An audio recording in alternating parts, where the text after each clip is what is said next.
Good evening, ladies and gentlemen, and welcome to Jared Polly's Fragrance Reviews. Today we're going to be looking at a fragrance from the house of Halston. This is Halston Unbound for Men 2002, and this is an aromatic fougere. So I purchased this fragrance some time ago, and I've been wanting to do a review about it. But the problem I've had is I found this fragrance to be very challenging and complex in terms of my ability to give an accurate appraisal or review. I consider this fragrance very unique, and most of Halston's fragrances are complex compositions with many notes.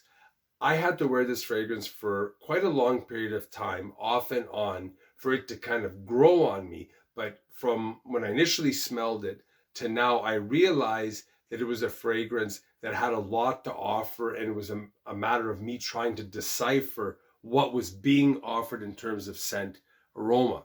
So I'm going to take this out of the box and give it a spray on my wrist.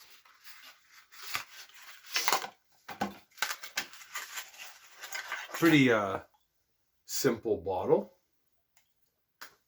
Give it a quick spray. So initially, you kind of get this freshness, but it changes within a few seconds. And the first note that I get is this tomato leaf.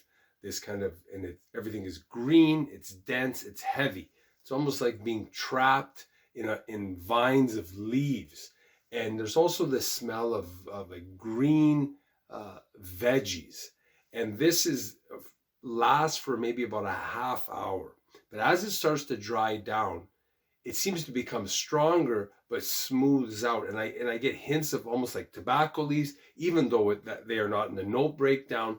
And this is where the fragrance always became a little bit baffling to me, because there seems to be a separation between the wafts and the skin scent.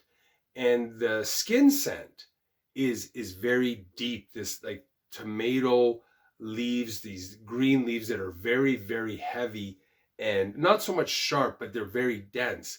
But the actual scent wafts around you when you move, or the projection, is like an earthy, aquatic notes. So it is quite different. And some people draw the comparison to Acqua di Gio.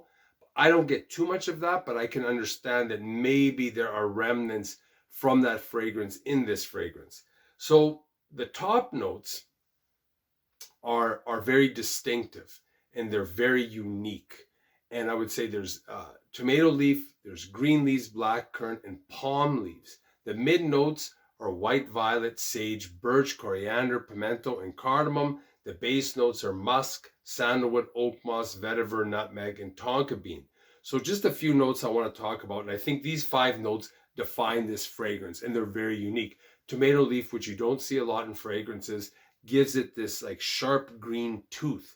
Then you have this generic green leaves, which replicate the smell of broken leaves or underbrush and various leaves of green veggies. Then you have the palm leaf, which gives it a sharp, bitter greenness.